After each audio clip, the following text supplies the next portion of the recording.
C'est pas si simple que ça du tout de recruter. Il y avait un vrai besoin autour d'un CRM à l'époque. Je me dis mince, non seulement les résultats sont pas incroyables, mais en plus j'y passe un temps mais monumental. Donc là tu te rends compte qu'il y a une douleur. Quentin structure beaucoup son travail. Pour moi c'est un robot. Ouais. Oui.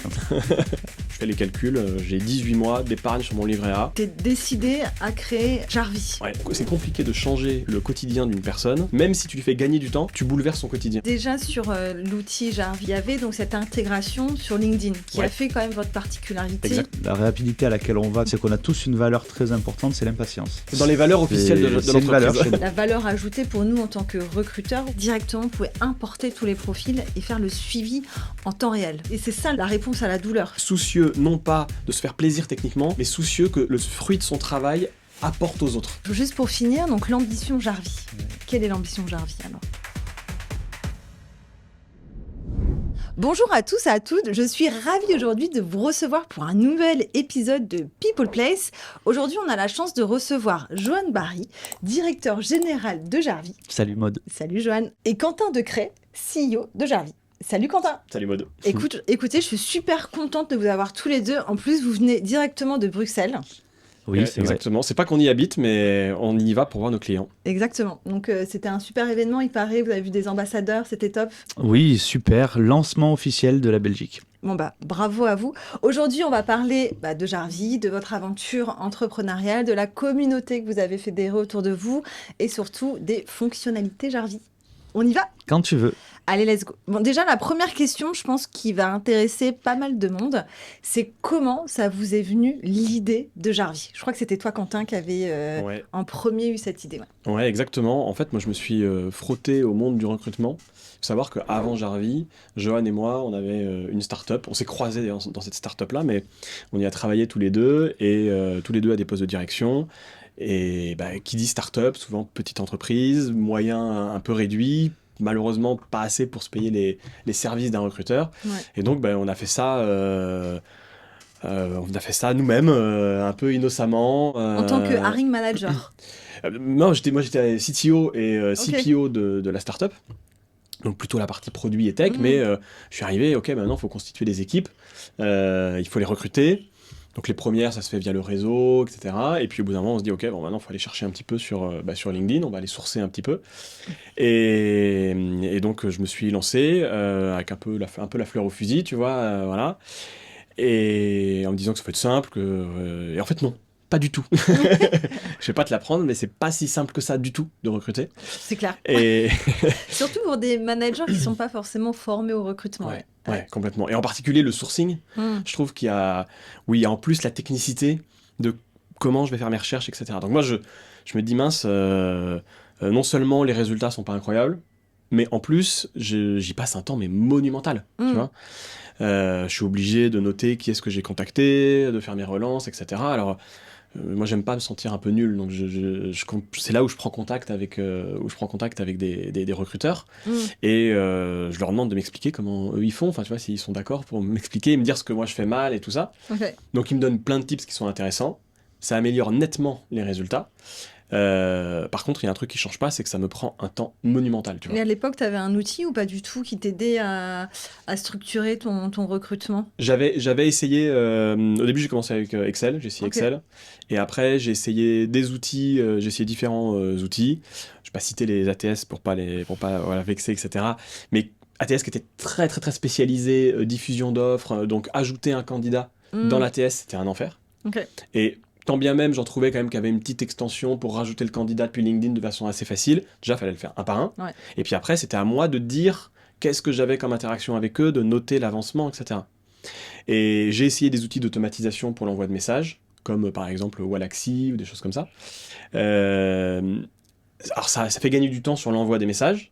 Par contre, une fois que les messages ils ont été envoyés, que la personne a répondu, après je suis perdu, tu vois. Je sais plus dans quel stade est chaque personne. Ouais. Et donc j'ai toujours perdu ma traçabilité, et il faut que je repasse du temps pour essayer de savoir lesquels m'ont répondu mais j'ai oublié de leur répondre, enfin voilà. Et pour le process après, j'ai encore besoin d'un outil, voilà. Et donc c'est là où je me suis dit, est-ce qu'il n'y a pas un truc à faire, tu vois. Ça, c'était en quelle année exactement ? Ça, c'était 2021. 2021, ok. Voilà. Là, je me Donc suis là, dit, tu te rends compte qu'il y a une douleur. Ouais, exactement. Je me rends compte qu'il y a une douleur. Je me rends compte que c'est pas lié à un manque d'organisation, de voilà. J'échange avec des recruteurs, je creuse leur quotidien. Je me rappelle avoir passé une journée à Paris avec Arnaud Lahy pour qu'il m'apprenne justement un peu les ficelles du recrutement et son quotidien, etc. J'ai échangé beaucoup avec Hélène Lee aussi à cette époque-là, Hmm. et pour essayer de vraiment rentrer dans le détail, tu vois. Au total, j'ai échangé avec une centaine de recruteurs quand même Ok. pendant cette période-là, avant même de faire quoi que ce soit pour Jarvis, juste pour bien être sûr de comprendre ce métier, ce quotidien, qui est vachement complexe d'ailleurs, parce que je pensais que c'était un peu innocemment au début que c'était assez simple, mais en fait le métier est assez large, assez complexe, etc. Et à la fin, j'arrive sur le résultat de oui, il y a quelque chose à faire, Ok. il y a un pain, notamment sur tout ce qui est suivi suivi suivi du sourcing, suivi des contacts, suivi des candidats après, avec beaucoup de saisies manuelles, beaucoup de recopies, Hmm. d'actions à très faible valeur ajoutée pour les recruteurs. Et voilà. Et donc c'est là où tu en es venu à faire donc un premier logiciel parce que c'est toi qui l'as codé, c'est toi qui Ouais, code, hein? exactement. Ouais. Alors, pour la petite anecdote, moi, j'ai quitté Follow, j'étais dirigeant Mm. de Follow, voilà. Johan prend ma place, d'ailleurs, on se croise à peine à C'est ce rigolo quand même, moment-là. On votre s'est serré la histoire. main une fois, Ok. Oui, mais c'est on vrai. s'est croisés. Vous connaissiez pas c'est tout. encore, Du, ouais. non, du Ouais. tout. Du tout. Ok. Du tout. On s'est vraiment croisés, serré la main une seule fois. Mm. Voilà. Donc toi, tu avais Euh, déjà cette idée quand tu t'as serré la main de Johan. J'étais en train de faire les. Non, pas encore à ce Pas moment-là. encore, ok. C'était. Ça commençait à mûrir, mais je ne m'étais pas dit je vais me lancer, tu vois. Ok. Donc j'en parle à personne à ce moment-là, à part les recruteurs avec qui j'échange. Et je me dis, donc je quitte Follow. Je pars sans chômage, parce que quand t'es dirigeant, t'as pas le droit au chômage. Mm. Et je fais un peu de freelance au début, le temps de mûrir l'idée, justement, pour cette période-là, d'aller creuser avec des recruteurs, d'avoir le temps de creuser avec les recruteurs. Et en parallèle, à côté de ça, je fais de la prestation de services, conseils en stratégie produit et stratégie technique Ok. pour des startups. Mm. Je mets un peu d'argent de côté, du coup, pendant ce temps-là. Ouais. Et arrive le moment fatidique où je me dis, ok, maintenant je me lance. Je fais les calculs, j'ai 18 mois d'épargne sur mon livret A. Ok. Et donc là, t'es décidé à créer Jarvis. Ouais, exactement. Ok. Là, je suis décidé à créer Jarvis. J'ai ces 18 mois de cash de réserve. Il faut que je dise, donc dans 18 mois, il faut que ça marche. Et t'es seul. Et je suis seul à ce moment-là. Ok. Ouais, parce qu'au début, il y a beaucoup tu vois, tu sais pas trop où tu vas, tu Ok. sais pas machin, Ouais. voilà. Et c'est pas le bon moment, je trouve, pour trouver un associé. Ouais. T'avais pas encore le produit aussi non plus. Ouais, voilà, exactement. Ouais. Le produit il est pas mature. Au début, c'est un concept, une idée, tu vois. Mm. Et donc, je passe 3-4 mois à coder.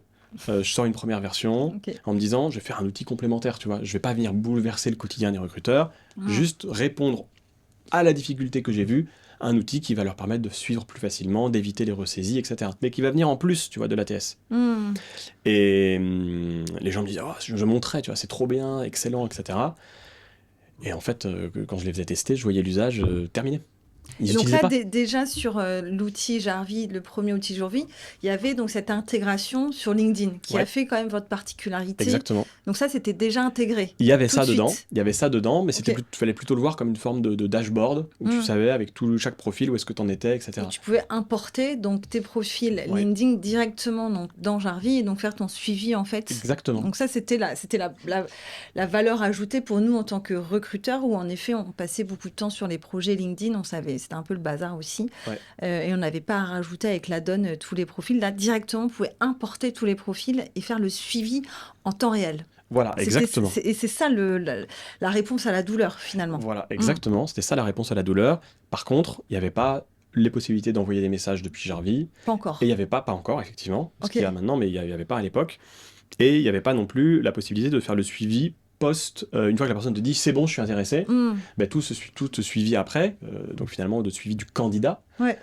qui est le propre de l'ATS, il n'y avait pas ça dans Jarvis. C'était vraiment l'idée, c'était un outil complémentaire, Ok. tu vois, pour 20-30 euros par Ok. mois.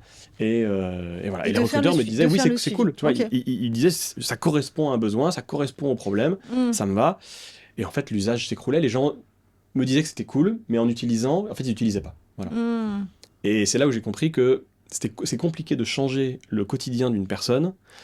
C'est compliqué de lui faire utiliser 2 outils là où il en utilisait un avant. Même si tu lui fais gagner du temps, tu bouleverses son quotidien en fait. Mm. Et donc c'est là où il y a eu un peu ce déclic de se dire en fait il faut faire quelque chose de complet. d'être vraiment l'outil qui fait tout, pour remplacer les ATS finalement. De faire un ATS. Et d'être un ATS plus Un CRM. solution de sourcing. Enfin, on source pas dans Jarvis, mais en tout cas solution de contact et de suivi des contacts. Et plus, c'est venu un peu après, partie CRM. Ok. Voilà. Et donc Johan arrive, donc là tu revois un petit peu ta copie. Exactement. T'as tes premiers clients seuls? Non, j'ai pas de premiers clients, Ok. j'ai des premiers utilisateurs. Gratuit en bêta test, c'est Alors, ça? ils pensent qu'à un moment ça va passer payant, Ok. parce que c'est toujours important de pas présenter son outil comme quelque chose de gratuit. Donc je leur dis, ça va être, c'est un outil qui est payant, je vous laisse essayer pour l'instant, et voilà, mais c'est un outil qui est payant, qui coûte tant, etc. Il commence à y avoir un petit peu d'usage, pas encore beaucoup. Et là, je me rends compte d'une problématique. Je me rends compte que faire un outil, donc ATS, plus solution de sourcing, plus CRM, c'est un très très gros chantier technique. Et produit et tout ça. Et je me rends compte qu'à côté de ça, il faut continuer à échanger avec les recruteurs, il faut continuer à les montrer, à leur faire comprendre l'outil, à prendre le temps avec eux, etc. Et je peux pas faire tout ça, tu vois. Et maintenant que la vision elle est très claire, qu'il y a une évidence sur ce qu'on appelle le market fit, donc sur le fait qu'il y a un besoin, il y a un problème, etc. Et je me dis en fait si on... Et là, tu as mis combien de temps dans tes 18 mois à arriver donc, à ton product market fit? Le premier échec c'était après 4 mois, 4 mois à temps plein. Au bout de 6 mois à peu près, au total 6 mois, la vision elle est claire, etc. Et je me dis j'ai besoin d'être avec quelqu'un, j'ai besoin d'aide. Et c'est là où je me lance en recherche d'un associé. Ok. Voilà. Et donc Johan Barry arrive.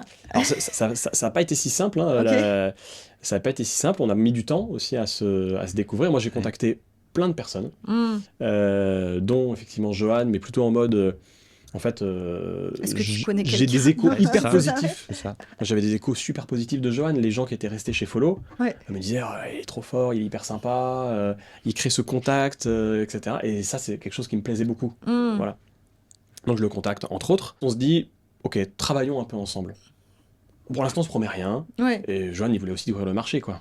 Oui, je voulais découvrir l'énergumène aussi. C'est ça. Et surtout, le produit en tant que tel, le recrutement, parce que toi, Quentin, tu avais déjà eu toute cette expérience de user research, donc de recherche du marché. Tu avais contacté tes 100 personnes, donc tu t'étais approprié un petit peu la communauté du recrutement. Mais toi, tu t'arrivais tout juste. Oui, j'arrivais tout juste. J'avais travaillé dans la com, j'avais travaillé dans le médical. Et donc, ce qui a été super intéressant pour moi, c'est que Quentin structure beaucoup son travail.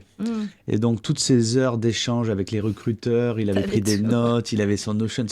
Pour moi, c'est un robot.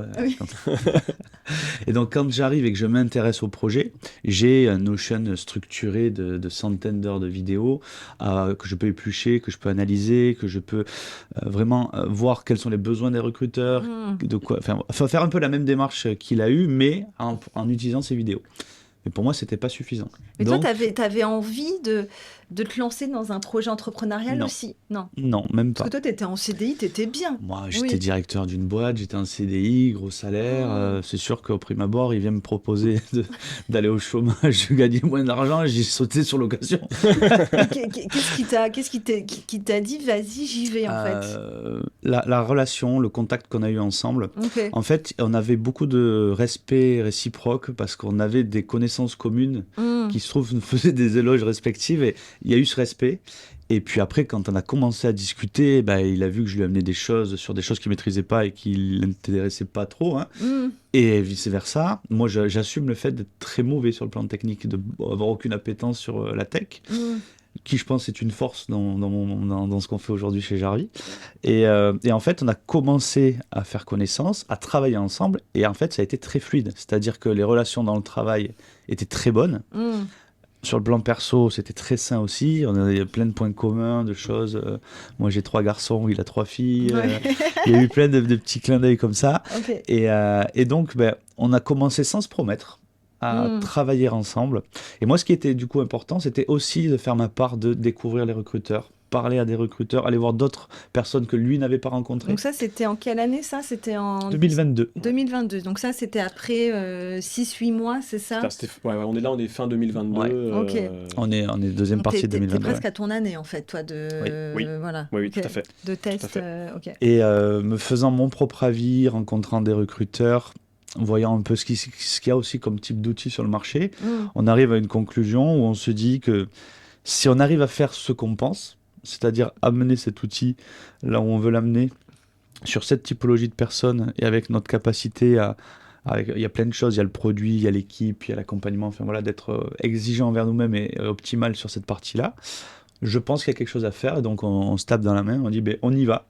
On tente l'aventure. On y va, on tente l'aventure, alors que c'était pas du tout prévu pour moi. Mais par contre, je marche un peu comme ça à l'instinct, et j'ai vu qu'il y avait une opportunité. Par contre, il y avait beaucoup de travail. Et on s'est lancé dans l'aventure. Début 2023, alors. Alors, officiellement, début 2023 pour la société. Ok.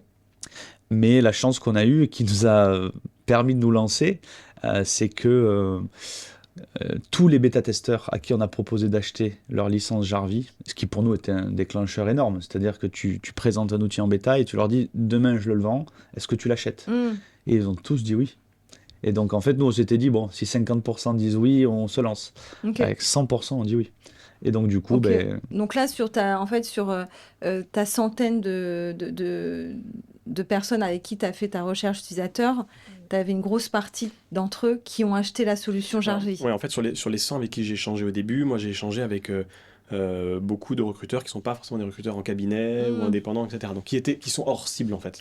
C'était à un moment où il fallait comprendre un peu le besoin.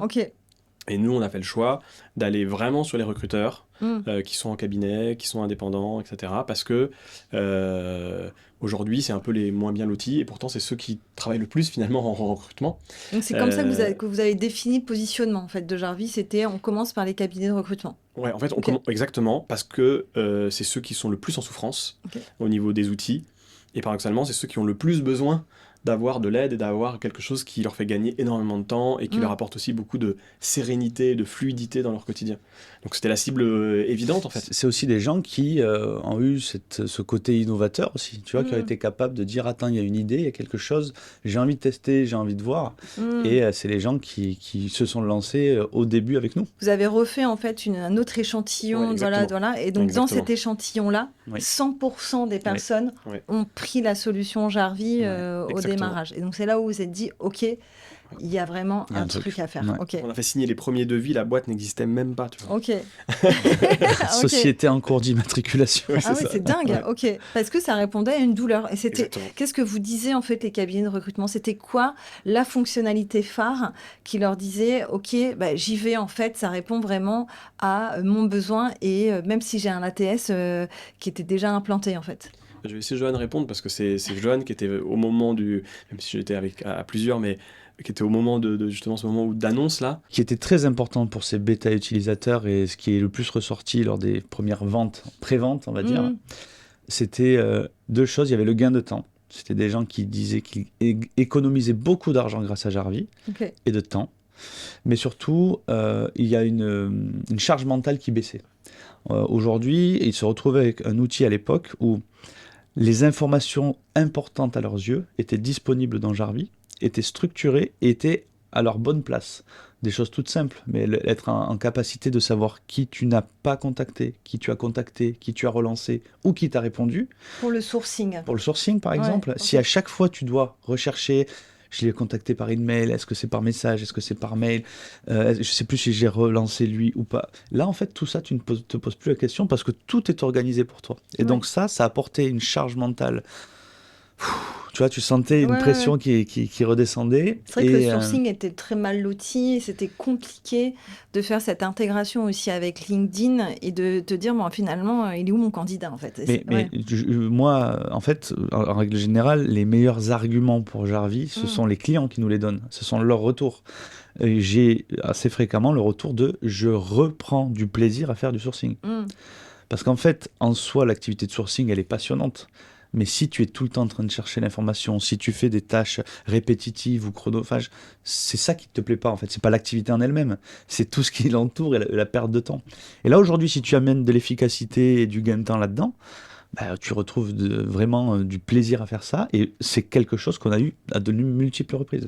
Parce que les outils entre guillemets avant n'avaient pas cette fonctionnalité entre guillemets de pipeline où tu pouvais suivre le candidat. Ça n'existait pas. Non. C'était juste des bases de données. Pas comme, en fait, pas comme on l'a fait. Tu as le côté...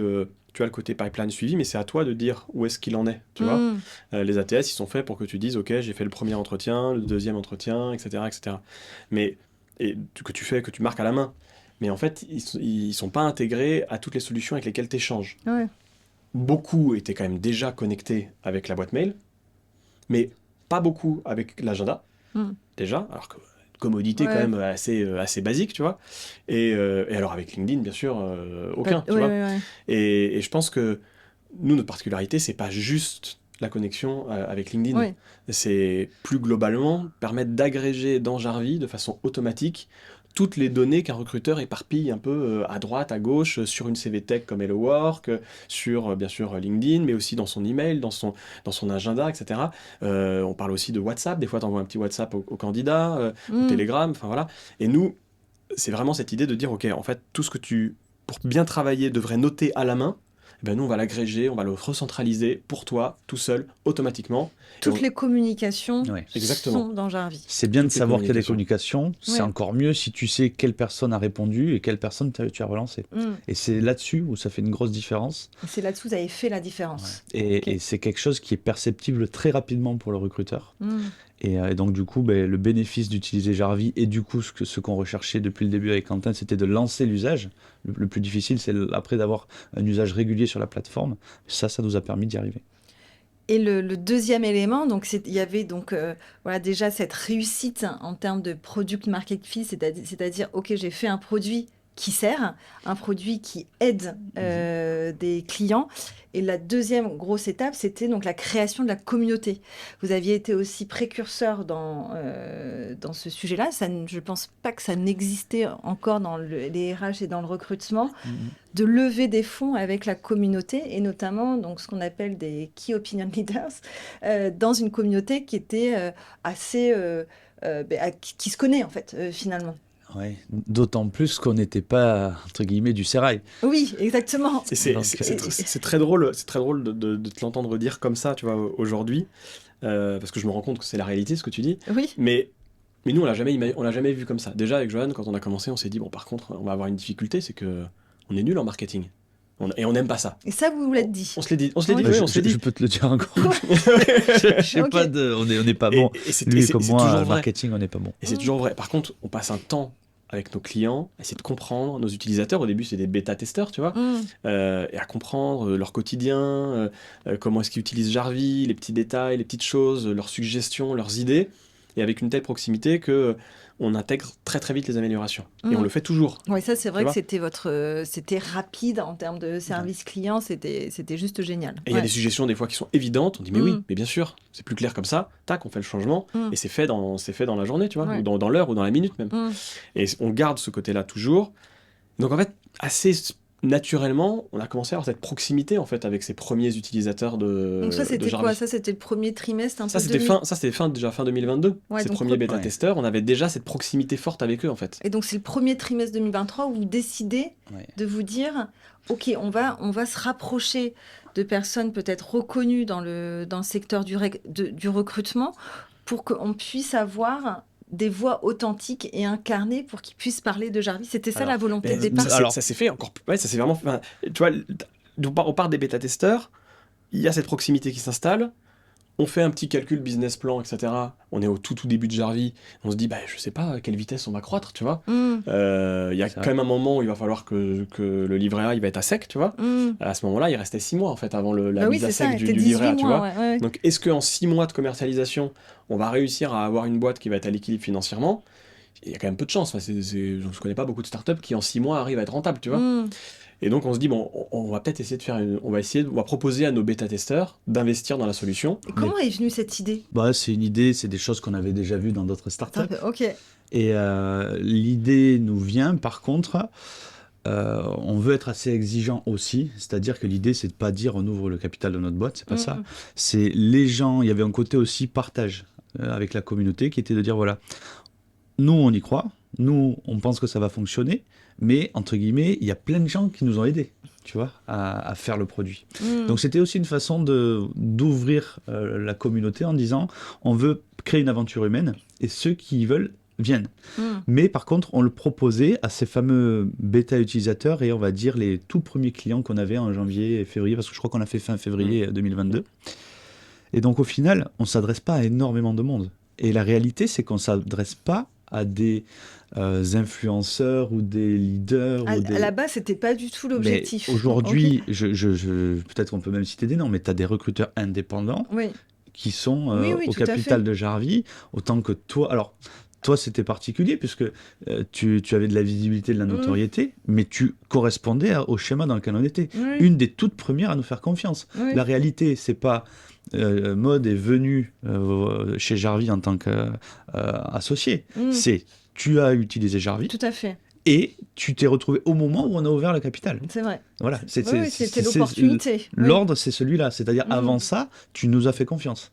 Et on avait déjà cette relation de, voilà comment on imagine le produit, toi, qu'est-ce que t'en penses, comment est-ce qu'on le fait évoluer, etc. Tu étais partante c'est déjà une construction, en fait, ensemble. Pour travailler en équipe avec nous, quoi, dans l'idée. Oui, tout à fait. Et donc, la réalité, c'est que quand on fait cette ouverture-là, on se dit, si on en a 3-4, c'est génial. Et puis, au final, on a dû bloquer. Parce que... entre guillemets, trop de monde était intéressé.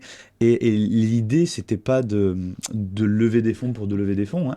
L'idée, c'était de partager une aventure. Ça se présente aussi avec le fait que les sommes engagées sont assez minimes. On n'a pas sur des grosses... voilà. C'était pas des gros tickets, c'était abordable. Et l'idée, c'est que tu vas pas devenir millionnaire avec cet investissement-là et que si on se plantait à l'époque, ça allait pas gâcher ta vie non plus. Donc l'idée, c'était vraiment d'avoir cette notion de partage. Mais par contre, ça ancrait aussi cette collaboration active avec les recruteurs au quotidien. Et le côté novateur de cette action, je pense qu'on l'a pas énormément ressenti. C'était novateur, ouais. Mais pour nous, c'était une certaine logique dans ce qu'on faisait. Et c'est après, quand on l'a fait et l'impact que ça a eu, qu'on s'est rendu compte qu'on avait fait quelque chose de particulier. Mais je pense que c'est plus dans les yeux des autres qu'on s'est rendu compte du côté un peu exceptionnel de l'action. Parce que finalement, vous avez réussi donc à fédérer quand même des noms qui sont crédibles quand même sur la communauté du recrutement. Je pense à Tanguy, à Barry, à Hélène Lee. Ça, c'était des bêta-testeurs aussi, c'est ça, qui ont testé le produit, qui l'ont adopté dans leur quotidien, qui ont cru, comme moi, par exemple, et qui se sont dit, c'est qui ces deux... Il y a un peu de ça. qui créent une solution. Et c'est vrai qu'il y avait un vrai besoin autour d'un CRM. À l'époque, c'est vrai que moi, ce que j'avais adoré, c'est ce CRM de sourcing. Parce que moi, je me souviens, quand je sourçais, j'avais mon Excel avec mon Data Studio. Et donc, je gérais moi-même, en fait, à la main. Et c'était horrible en termes de temps, etc. Donc, c'est vrai que ça a apporté ce gain de... comme tu l'as dit, tu relâches la pression, tu gagnes du temps, tu gagnes en état d'esprit. Donc ça, je trouve que c'était un peu un coup de génie quand même, ce côté communauté. Quelque chose qu'on a noté par la suite avec Quentin, qu'on n'avait même pas fait attention, c'est que l'immense majorité, pour pas dire tous les advisors qu'on a chez Jarvis, c'était la première fois qu'ils investissaient dans une start-up. On n'a pas fait appel à des investisseurs qui mettent des tickets. Non, voilà. C'est des gens qui ont eu un coup de cœur et qui ont dit « je n'ai jamais investi, je n'ai jamais investi ». Et en fait, tous nos advisors, pour la grande majorité, c'est des gens qui ont cru à l'aventure et qui se sont sentis très heureux de participer avec nous, mais pas du tout des profils d'investisseurs. Ouais. Et c'est ça quand même, quel coup de génie. Mais ça, sur le coup, vous n'avez pas forcément réalisé. Non, on réalise pas du tout. On le voyait comme une nécessité pour garantir la survie de l'entreprise, mais pas du tout comme un coût marketing, entre guillemets. Et pour ce qui est de la survie de l'entreprise, au final, ça s'est très très bien passé. Et il se trouve que l'investissement de ces advisors, on l'a toujours en réserve pour le jour où on a une opportunité ou une action intéressante à faire, puisqu'on a atteint la rentabilité dans les 6 mois justement qui restaient avant de pouvoir commencer à se payer. Et aujourd'hui, on est toujours rentable, sans dette, etc. Mais vraiment, à aucun moment, on a imaginé que ce soit un coût marketing.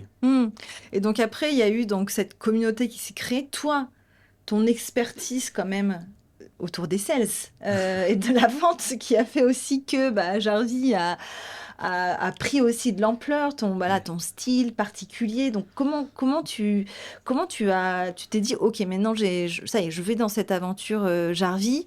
Comment j'aborde les choses en termes de commercialisation? Tu dis quoi, le style particulier? C'est un style quand même que moi personnellement, il y avait quand même Tanguy avec qui déjà j'avais qui m'avait vendu une de ses solutions, donc on a un lien particulier et que j'avais trouvé très très bon dans sa capacité à créer du lien avec l'autre sans pousser en fait un produit particulier.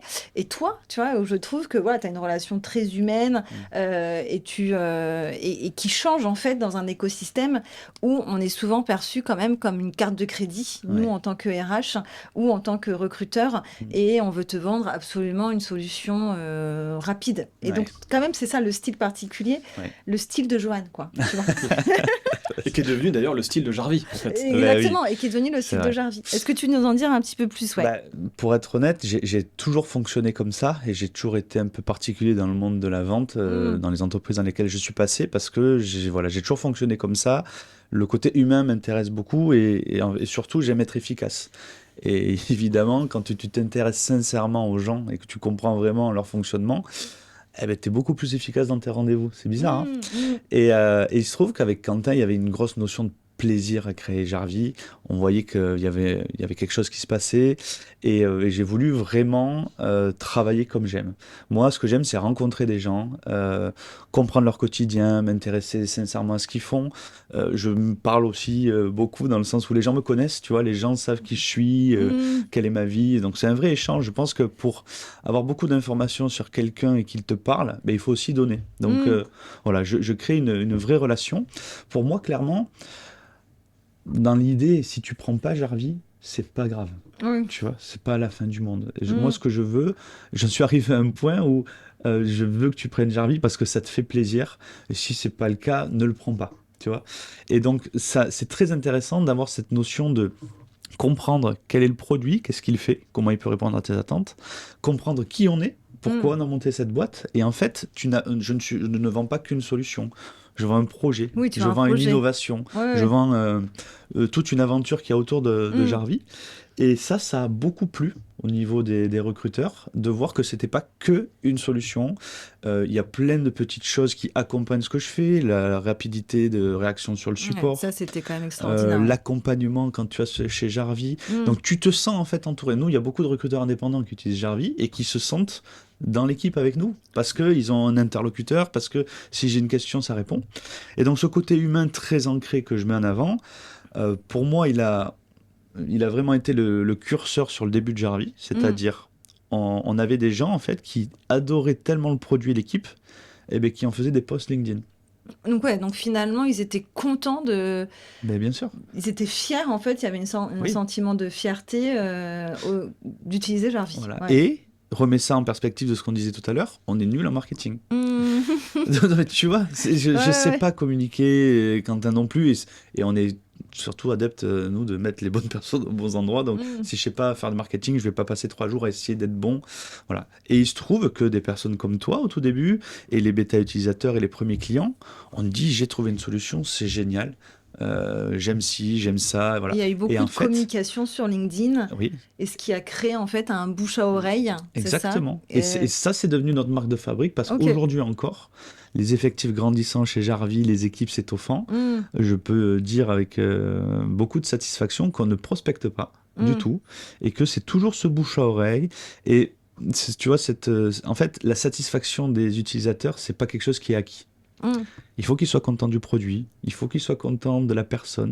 Tu achètes aussi la personne. Hein. Si tu as le meilleur produit mais que la personne n'est pas agréable, tu n'achètes pas. C'est vrai que tu achètes un produit aussi pour répondre à une douleur quand même et gagner du temps et gagner. Mais tu achètes aussi parce que c'est aussi une personne, c'est aussi.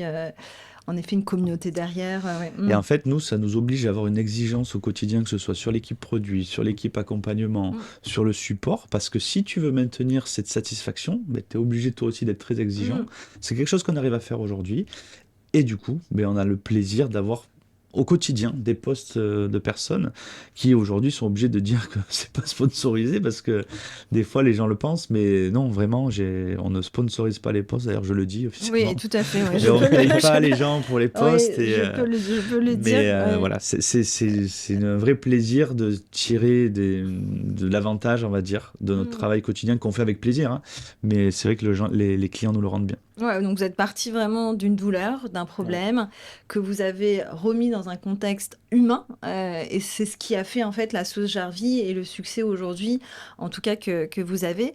Et donc pour faire le lien avec aussi un sujet dont on avait envie de parler aujourd'hui, c'est toujours rester à la page de l'innovation. Donc je vais peut-être plutôt m'approcher de Quentin sur cette partie-là. J'assume. Et donc vous avez monté aussi en compétence sur les fonctionnalités de Jarvis. Donc je me souviens à l'époque il y avait la mise en place de la scorecard et puis après notamment WhatsApp. Est-ce que tu veux déjà nous en dire un petit peu plus sur les fonctionnalités grandissantes de Jarvis? Et puis le deuxième point, ça va être l'IA. Comment vous allez aborder l'IA dans Jarvis? Est-ce que c'est dans la to-do? Comment ça se passe? Alors, je vais être très énigmatique dans ma réponse. On a un principe chez Jarvis qu'on aime beaucoup, qui en anglais se dit « under promise, over deliver ». Okay. En gros, on préfère promettre peu et surprendre par ce qui sort et par ce qui est fait, etc. Donc, je sais aussi qu'on est assez suivi et surveillé de près par nos chers confrères qui font aussi des ATS. Donc je vais pas m'étendre trop sur ce sur quoi on travaille, notamment sur la partie IA qui est effectivement un très gros sujet en ce moment pour nous. Ok. Donc vous prenez le sujet en tout cas. On prend le sujet. Ouais. On n'a pas sorti jusqu'à présent de fonctionnalités parce qu'on a vu beaucoup de fonctionnalités qui sont très bullshit. Si tu prends ton IA, tu cliques sur un bouton et ça te génère une offre d'emploi, elle va pas être dingue quand même. Si tu prends ton IA pour générer des messages d'approche originaux, ça marchera toujours moins bien qu'un message d'approche très complet par rapport à l'offre que tu proposes. Donc on n'a pas sorti ces fonctionnalités-là. Et d'ailleurs, on a vu... C'était par choix. Ouais, on a vu beaucoup de retours utilisateurs derrière dire en fait, nous on l'a testé sur X, Y, ou voilà, ça marche pas, c'est pas fou, voilà. Y a pas mal de changements un peu plus récents liés à l'IA qui aujourd'hui nous font clairement penser qu'on va pouvoir sortir quelque chose d'unique. Là-dessus, voilà, mais j'en dis pas plus. Un petit truc croustillant. Et en termes de fonctionnalités peut-être plus classiques, est-ce qu'il y a des choses, donc partagez pas mal de choses sur la roadmap produit dans Jarvis, mais peut-être pour ceux et celles qui nous écoutent, est-ce qu'il y a des choses aussi là que vous allez mettre en place bientôt sur des fonctionnalités un peu nouvelles, plus classiques entre guillemets, ouais. Oui, bien sûr. Alors, c'est une des fonctionnalités qu'on va sortir bientôt. Ouais. On fait une refonte complète de l'interface. Ah, génial. Superbe. Voilà. On s'en était pas préoccupé avant parce que notre but c'était d'amener très vite du confort au quotidien, etc. Vous êtes concentré sur les fonctionnalités. C'est sûr que quand on arrive dans Jarvis, on sent que c'est un produit tech. C'est un ingénieur qui l'a construit, on le sent. Donc là, vous allez faire un travail un peu plus de design, d'UX, c'est ça sur... Alors, plus exactement d'UI en fait, puisqu'on a toujours prêté beaucoup d'attention à l'UX, donc la navigation, la facilité à prendre en main. Et d'ailleurs, c'est le premier retour qu'on a, c'est... En fait, c'est super facile de prendre Jarvis en main. Je suis pas branché tech, je suis pas technophile, machin, mais là, sans explication, j'arrive à comprendre et à m'y retrouver, etc. Tu sais pourquoi Jarvis c'est simple Parce que fallait que il fallait que je puisse le présenter. C'est pour ça que c'est ça. Oui, c'est clair. Oui. Donc voilà, on a vraiment ce côté très simple, etc. Oui. Par contre, il y a l'UI, donc le côté plutôt graphique, visuel, esthétique. Voilà, esthétique. Qu'effectivement, on a mis en second plan, parce que c'était pas la priorité. Aujourd'hui, on sait que c'est quelque chose qui ferait très plaisir à nos utilisateurs. Oui. Donc, voilà, on travaille, on travaille aussi là-dessus. Je suis contente, c'est une superbe nouvelle. Et tu l'apprends en exclusivité parce que je pense que même la plupart des utilisateurs sont pas au courant. Ok, et donc ça, tu penses que ça va sortir quand à peu près? Ça va sortir, je pense, à la fin de l'été, à la rentrée, tu vois. Ah, trop bien. Et je suis trop excitée parce que je pense qu'en effet, beaucoup de personnes potentiellement l'attendaient. En effet, la partie UI, donc design. On ne parle pas forcément du fond. Voilà, c'est plutôt de l'interface, du design. Donc, c'est superbe. Eh ben, je suis trop contente. Et enfin, pour finir, donc là, Jarvis, donc maintenant, on a 2 ans. Donc voilà, 2023, il y a eu le début de la communauté. C'est déjà 2 ans qu'on se connaît. Oui. Et merci encore de votre confiance sur le Festival RH. C'est ça aussi, c'est de rassembler cette communauté autour d'un projet aussi commun. Là, il y a combien de personnes aujourd'hui, c'est Jarvis? Où on en est en termes de clients, en termes de people dans l'entreprise? Aujourd'hui, on est 7 dans l'équipe. On est 7 en CDI. On a aussi 3 freelances qui bossent avec nous pour notamment la partie technique. Voilà. On est 7 en CDI. Et c'est quoi donc un peu les valeurs de Jarvis? Comment vous recrutez? J'espère que vous prenez les codes du recrutement et vous utilisez l'entretien structuré pour recruter. En fait, on a un fichier Excel. Avec un data studio. Voilà, exactement. Okay. Comment est-ce qu'on recrute chez Jarvis? Je pense que c'est pas facile. Déjà, on a une grosse exigence avec Johan. On a... Tous les deux, c'est naturel, c'est très fluide. Donc, parce qu'il y a, je pense, de la compétence, parce qu'il y a de l'exigence, parce qu'il y a aussi du côté humain. Et déjà, c'est difficile de réunir ces 3 critères-là. Notamment, je parlais un petit peu plus pour ma partie, on va dire, la partie produit et technique. Sachant qu'en plus, nous, je veux que les personnes développeurs, ils soient au contact des clients. Je veux que ce soit eux qui aillent comprendre les problématiques qui vont aboutir à une fonctionnalité. Par exemple, là, en ce moment, on sort le site carrière. Eh bien, pour information, le site carrière donc, est le premier site carrière complètement intégré dans la page du client. À aucun moment, tu n'en sors. Et qui est complètement dans le style du client. Car qui reprend tes polices, qui reprend tes couleurs, etc. Et qui s'intègre en un clic. Et donc, on est les premiers à faire ça. Mais si on est arrivé là, sache que moi, j'y suis pour rien. Voilà. J'ai rien fait dessus.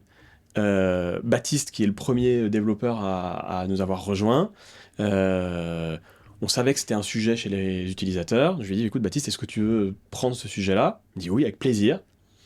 Et en gros, j'en ai pas entendu parler jusqu'à ce que ce soit sorti et qu'il y ait les clients qui témoignent, qui disent mais c'est trop bien, c'est génial, c'est magnifique, je suis super content, etc. Parce qu'en fait, qu'est-ce qu'il a fait? Il est allé échanger avec des clients, comprendre leurs problématiques, regarder leur site web, etc. Il a fait une première version. Il a installé la première version chez les clients. Il a pris les feedbacks, il a continué à échanger avec eux, il a fait des améliorations, jusqu'à ce que les clients disent c'était génial, c'est trop bien. Et moi, j'ai rien fait.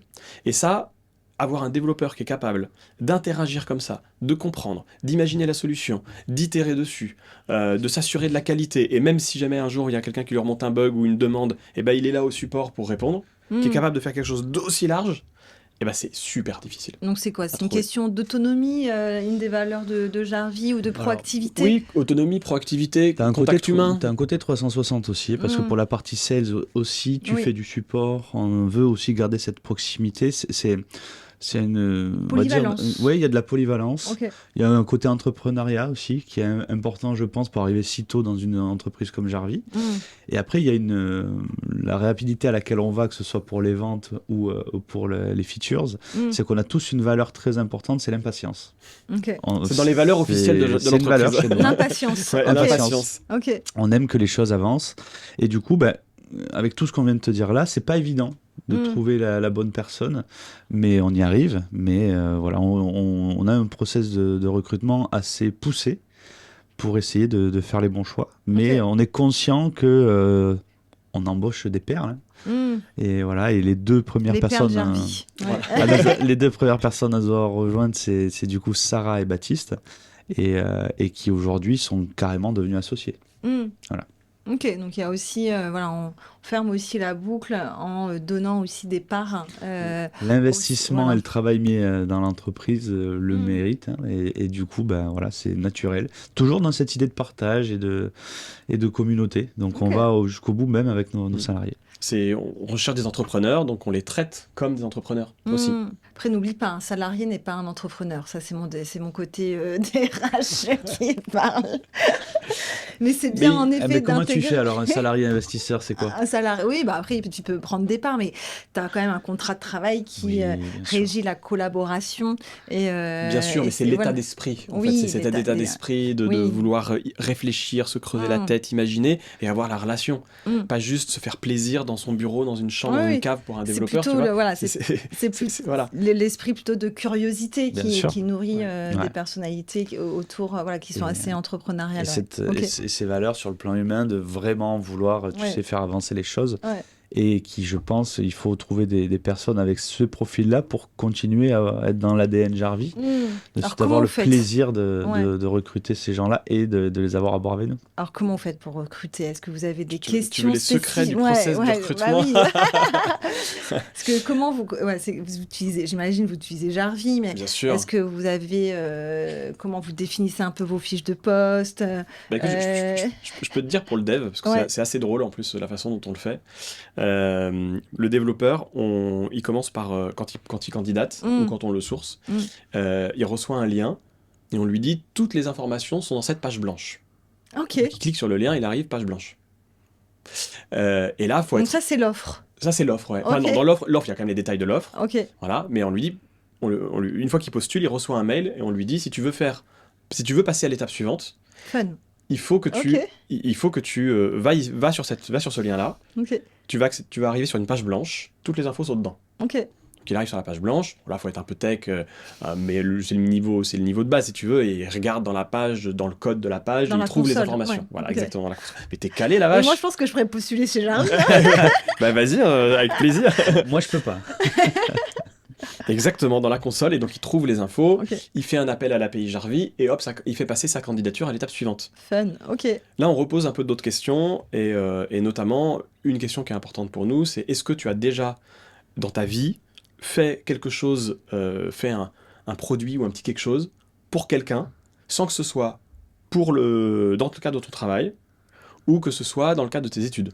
Ok. En gros, et que ce soit, j'ai fait le site web de ma grand-mère qui était boulangère. C'est le côté entrepreneurial que vous cherchez avec cette question. Exactement. Et ce côté, en fait, soucieux, non pas de se faire plaisir techniquement, mais soucieux que le fruit de son travail apporte aux autres. Ouais. Voilà. Et ça, c'est une très grosse différence déjà de mentalité. Et après, on fait une mise en situation avec un cas justement on se met en situation de, voilà, t'es face à un client, il a un besoin, échange avec lui, essaie de comprendre le besoin, et après réalise une petite solution très simple. Voilà, le but, c'est pas qu'il y passe une demi-journée, tu vois. Merci. Voilà. Et en général, ceux qui passent déjà cette étape-là, ils ont 90% de chances d'être pris. Ok, donc après, il y a un point avec l'équipe, c'est ça. Et après, on passe une demi-journée ensemble. En demi-journée. Une demi-journée et une soirée avec toute l'équipe. Avec l'équipe. Ok. Très clair. Et là, on passe plus de temps vraiment dans le détail, etc. Et on apprend à faire aussi beaucoup plus connaissance encore. Et c'est important d'aller rencontrer les gens, puisqu'au final, on est en full remote. Oui, c'est ça, full remote, C'est important d'aller voir les gens au moins une fois et passer du temps, vraiment, dans le travail. Et c'est sympa aussi de manger ensemble, de passer une soirée. Et de voir un peu... Je voulais pas le dire. Et donc l'ambition, juste pour finir, donc l'ambition Jarvie. Quelle est l'ambition Jarvie alors ? L'ambition, elle est grande. Elle est à la hauteur de ce qu'on fait aujourd'hui. Aujourd'hui, on se rend compte que le produit plaît, qu'il y a une vraie traction en France. On rentre de Bruxelles parce qu'on a lancé officiellement Jarvie en Belgique hier. Il y avait pas mal de monde motivé aussi à discuter autour de Jarvie et à faire avancer les choses. On a eu le plaisir d'ouvrir le Canada aussi officiellement. Aujourd'hui, on est présent dans plus de 30 pays. Et je pense qu'on n'a pas touché 0,1% de la cible potentielle. Donc aujourd'hui, avec le produit qui ne cesse de sortir des nouvelles features, une équipe qui s'étoffe, des relais avec des ambassadeurs dans les différents pays et un potentiel énorme, puisqu'on a plein de nouvelles idées sur comment encore s'ancrer dans les pays avec les ambassadeurs, les advisors et plein de gens qui veulent nous rejoindre dans l'aventure. L'ambition, elle est très élevée et je ne pourrais pas te donner de chiffres particuliers aujourd'hui parce qu'on ne sait pas de quoi demain est fait. Mais en tout cas, ce qu'on sait, c'est qu'on veut aller pousser la machine au maximum. On veut aller à l'international. On veut aller à l'international. Oui, c'est quelque chose qu'on veut faire. Aujourd'hui, par exemple, Jarvie est déjà traduit en 6 langues. Et on a déjà des relais dans les pays. Donc, on a des personnes en Belgique, en Italie, en Asie ou même au Canada avec qui on discute en ce moment. Et et il y a quelques nouvelles surprises qui vont arriver aussi sur la partie commercialisation. Trop bien. Donc voilà, on prépare quelques surprises, mais on est ambitieux. Ok. Et on veut continuer dans la dynamique qu'on a instaurée depuis 2 ans. Tout en gardant nos valeurs, nos approches. On va continuer à être un produit spécialisé pour les recruteurs qui recrutent pour d'autres, donc en cabinet, indépendant, etc. C'est pour eux qu'on fait ça, donc on va pas les abandonner en disant finalement vous n'êtes plus notre cible prioritaire, voilà, c'est vraiment eux notre priorité. L'autre chose qu'on va garder, c'est cette proximité. Beaucoup sont inquiets en disant mais comment vous allez faire, vous étiez 2, aujourd'hui vous êtes 7, comment vous allez garder cette proximité-là. Et aujourd'hui on y arrive toujours, on est toujours parfait sur cet aspect proximité, réactivité, etc. Donc ça passe et par le recrutement, ça passe aussi par ces communautés d'ambassadeurs aussi qu'on arrive à créer pour garder ce côté très proche. Donc voilà, qu'on va grossir effectivement très vite, beaucoup, mais on va garder cet ADN-là comme on le fait depuis le début. Eh bien, longue vie en tout cas à Jarvie. Et si vous voulez pas avoir votre compte bloqué LinkedIn, c'est aussi quand même l'outil de prédilection, parce que c'était aussi un des sujets. Beaucoup de recruteurs aussi se posaient. C'est quand on source beaucoup, on peut rapidement avoir en effet aussi des limites LinkedIn. Et moi personnellement, à un moment que je sourçais beaucoup, je me suis fait bloquer mes comptes. C'est vrai qu'avec Jarvie, il y a ce côté aussi sécurisant, où vous avez créé votre propre data center, enfin je ne sais pas comment tu appelles ça. En fait, la particularité que nous, le choix qu'on a fait, contrairement à beaucoup d'applications, ne se connecte pas directement à LinkedIn. Voilà. Parce que LinkedIn ne le souhaite pas, et donc on n'utilise pas de solution comme ça pour se connecter avec votre compte depuis nos serveurs à votre LinkedIn. Voilà, on ne le fait pas. Voilà, ça, on ne le fait pas, c'est impossible. Et donc, en fait, utiliser Jarvie, c'est exactement comme si tu allais prendre un café et tu laisses ton ordinateur ouvert à ton stagiaire. Et ton stagiaire, il fait de la recopie dans ton ATS et il met tout à jour, tu vois. C'est exactement pareil. Donc effectivement, il n'y a pas de souci, à ce niveau-là. Il n'y a pas de souci non plus sur le côté RGPD. Je pense que c'est souvent un sujet aussi pour les recruteurs. Et voire même, c'est même très intéressant sur le plan RGPD parce que le tribunal de commerce de Paris a statué officiellement sur le fait que importer des profils LinkedIn dans son ATS était complètement conforme, donc sans le consentement de l'utilisateur, était complètement conforme à l'RGPD. Pourquoi ? Parce que l'utilisateur, il a mis son profil public sur LinkedIn, il a accepté de le rendre public. Par contre, ça implique derrière que s'il le retire, tu dois le retirer, s'il change des infos, tu dois les changer, etc. Et ça, c'est quelque chose que Jarvie peut faire pour toi. Et donc finalement, c'est presque moins de lourdeur administrative de faire comme ça avec du sourcing et Jarvie que de le faire traditionnellement.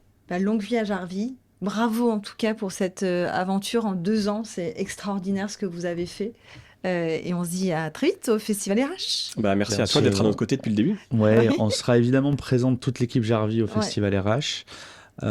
Pour les utilisateurs, on a déjà un groupe WhatsApp dédié pour le Festival RH. On a une jolie maison aussi louée juste à côté. Il y a une piscine et tout, mais ce sera peut-être pas la saison. Il y a même une tente recrutement. Donc, il y a beaucoup de personnes de Jarvie qui utilisent Jarvie qui seront speakers dans la tente recrutement. Tout à fait. Et oui, on va profiter du festival pour réunir beaucoup d'utilisateurs. Et donc, ce sera un festival RH avec du Jarvie et beaucoup de Jarvie. Et merci à toi d'avoir pris le temps. Merci, c'est la première fois qu'on se prête à l'exercice avec Quentin ensemble. Je sais pas ce qu'il en a pensé. Moi, c'était plutôt sympa. C'est toujours très chouette. Et puis, on a passé un bon moment avec toi. Donc, merci de nous avoir accueillis. Avec plaisir. Et on se dit à très vite. Ciao. Bye.